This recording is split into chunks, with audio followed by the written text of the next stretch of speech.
Sebelum saya menjelaskan, terlebih dahulu saya memperkenalkan diri. Waalaikumsalam warahmatullahi Saya wabarakatuh. Dr. Andes Susnufit MPDI, alumni FKIP Pendidikan Sejarah Universitas Negeri Jember. Kemudian alumni IN Sunan Ampel, konsentrasi pendidikan Islam.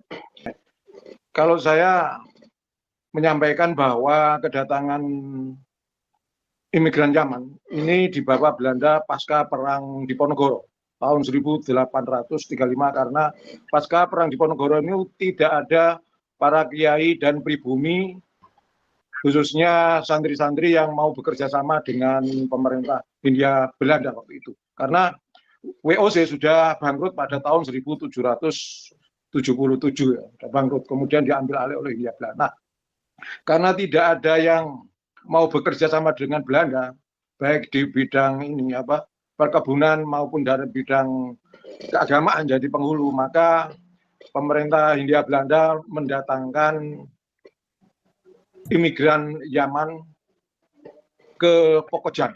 Pokojan ini sebenarnya sudah ada masjid.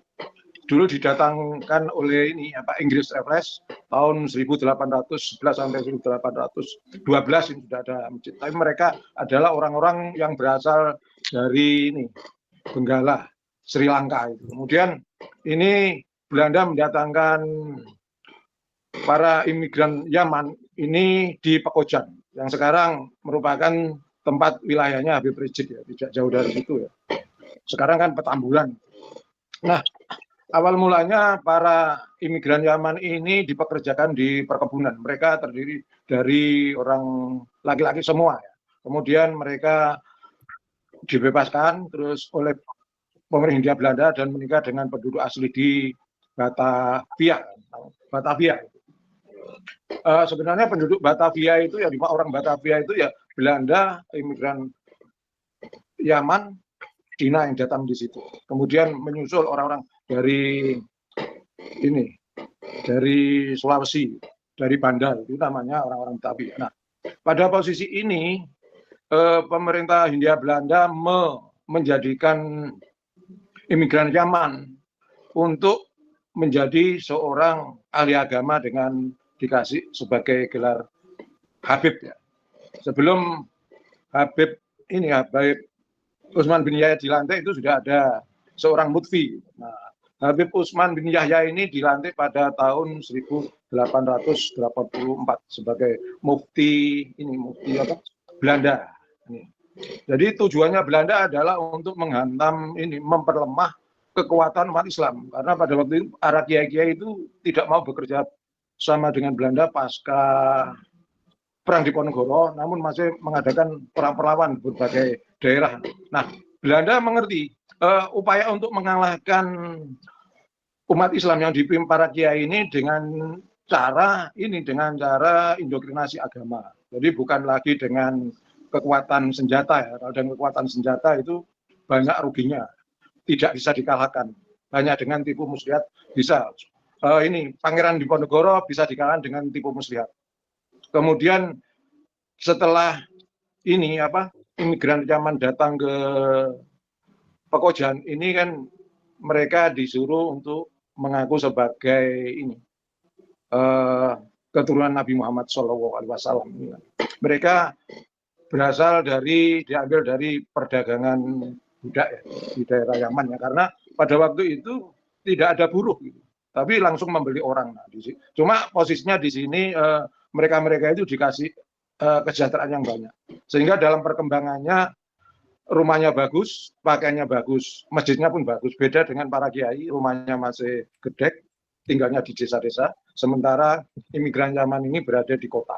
Nah, dari sini, dari Batavia itu mereka kemudian dikirim ke berbagai daerah, misalnya Pekalongan, Malang, Surabaya, Bondowoso, Sumeneb, dan kota yang lain ya. Karena untuk mengisi para penghulu, karena banyak kiai-kiai yang tidak mau jadi penghulu, maka sebagai gantinya adalah para Habib Alawi itu.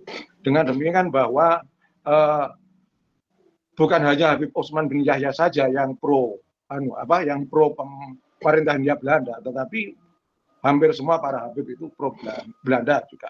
Kalau yang di bagian yang bisnis itu di luar Habib itu dikepali oleh kapiten-kapiten. Kalau datanya cukup banyak. Nah, pada masa Hindia Belanda ini mayoritas mereka ya mendukung Belanda dalam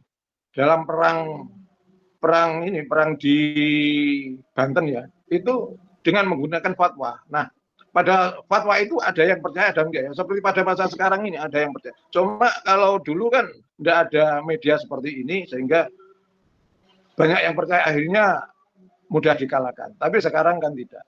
Nah, kemudian setelah memasuki ini zaman Jepang, terus Indonesia mau merdeka, ini ada sebagian dari para imigran Yaman itu ikut dalam berjuang kemerdekaan. Cuman saja mereka mendirikan namanya Partai Arab yang dipimpin oleh kakeknya Anies Baswedan ini. Beliaunya dulunya sebagai wartawan yang dipimpin oleh Cina. Jadi Cina waktu itu punya media. Beliaunya itu AR Baswedan itu bekerja di sana. Nah, dari sinilah mereka berhubungan dengan Presiden Soekarno. Nah, pada saat Presiden Soekarno itu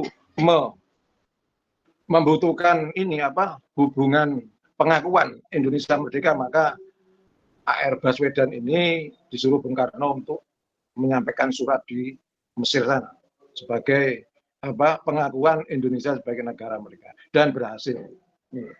Itu salah satu daripada peran dari dari imigran Yaman. Tapi Ba'alawi sendiri tidak ada. Dalam fatwanya misalnya setelah Indonesia merdeka bahwa ada agresi militer. Ini tidak ada fatwa perang dari kaum Ba'alawi. Padahal di Surabaya itu kan sangat besar. Dia menduduki tanah-tanah bekas tanah Sunan Ampel. Yang ada fatwa itu dari Kiai Hasyim Asy'ari. Nah, di Surabaya pada waktu itu umat Islam itu yang menentang Belanda sedikit.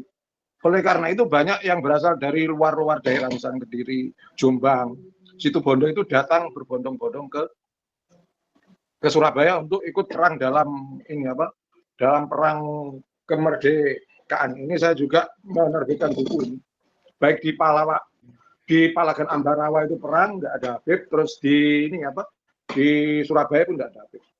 Nah, saya menerbitkan buku ini dalam penelitian di taman Kusuma, Taman Pahlawan ini, Wijaya Kusuma Surabaya itu. Saya teliti patokan atau nisannya itu tidak ada nama Habib. Jadi nggak ada. Dan juga saya belum menemukan ada Habib yang dapat gelar pahlawan.